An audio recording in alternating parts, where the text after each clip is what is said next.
Il s'appelait Marie Loche, Mathias Dimarski à Metz, Marie Moser à Nancy, Anne Cornet venue du Pays Haut et Guillaume Barraud de Cherf, journaliste originaire de la Meuse. Ils étaient 5 Lorrains parmi les 130 victimes des attentats du 13 novembre à Paris. Tous sont tombés au Bataclan.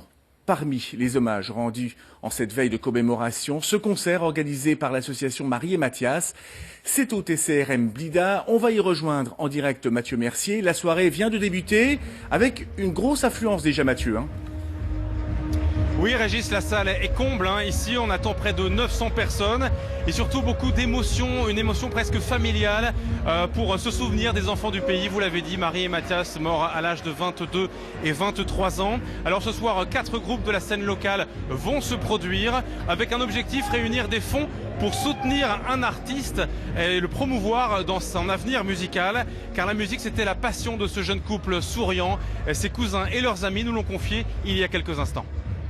Pour nous, c'est pas une commémoration, ils sont tous les jours avec nous.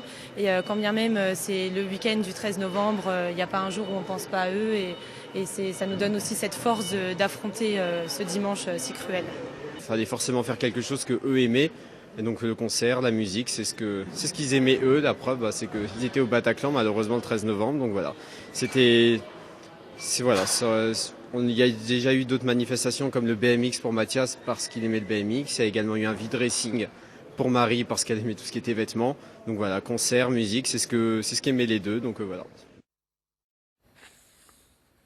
Depuis 6 mois maintenant et tout le monde est bénévole, les musiciens, les preneurs de son, tout le monde s'est lié pour que ça fonctionne. Un soutien qui va bien sûr droit au cœur à Maurice et Jean-François, les papas de Marie et Mathias. Quelle image vous voudriez finalement que ça laisse dans les cœurs, dans les têtes ? Clairement une image festive et la joie de vivre et ce que représentaient nos enfants. Et on verra les yeux briller tout à l'heure et pour nous c'est avec Jean-François la plus belle des récompenses. Le fait d'être accompagné par les amis de Marie Mathias, d'être fiers de ce qu'ils font avec nous, voilà, ça nous porte totalement, ça nous permet d'avancer.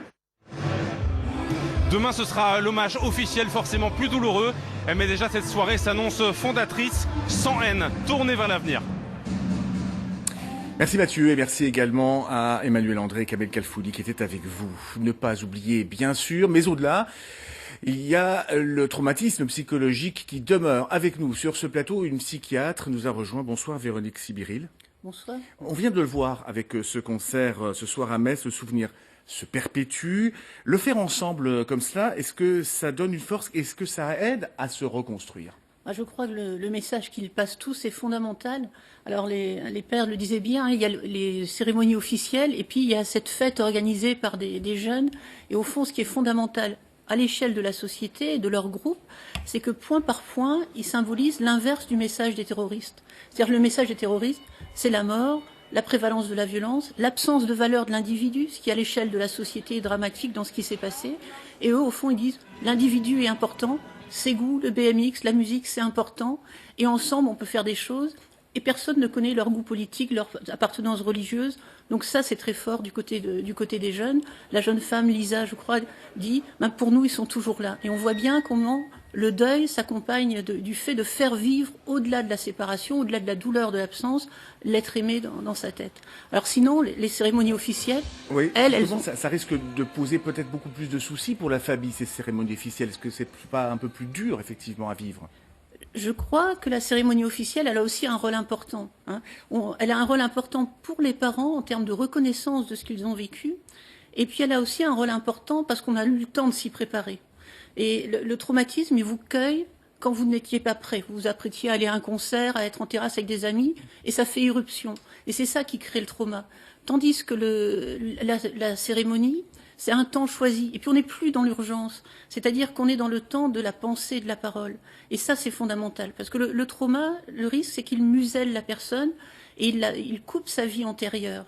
Tandis que lorsque la personne bénéficie d'une cérémonie comme ça s'ajoute à plein d'autres choses, à la solidarité familiale, à la solidarité des amis, pour continuer à exister. La résilience, c'est pas seulement survivre, c'est survivre et continuer sa vie après.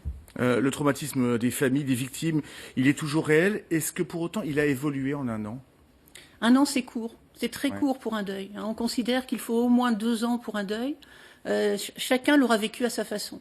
Chaque famille, en fonction de l'histoire qu'il avait avec l'être aimé qu'il a perdu, en fonction de sa vie du moment, en fonction aussi de la qualité du soutien qu'il a obtenu, tout ça sont plein d'ingrédients qui permettent de vivre le moins mal possible une chose aussi terrible. Il faut continuer à exprimer, à parler. Parler. Vous savez, penser et parler, c'est mettre à distance la douleur. Sauf qu'il faut respecter le temps de chacun, et chacun va avoir un temps différent. Merci beaucoup Véronique Sibiril. Je rappelle que vous êtes psychiatre. Merci de nous avoir rejoints sur ce plateau et de nous avoir un peu éclairé sur ce traumatisme des familles des victimes. Merci à vous.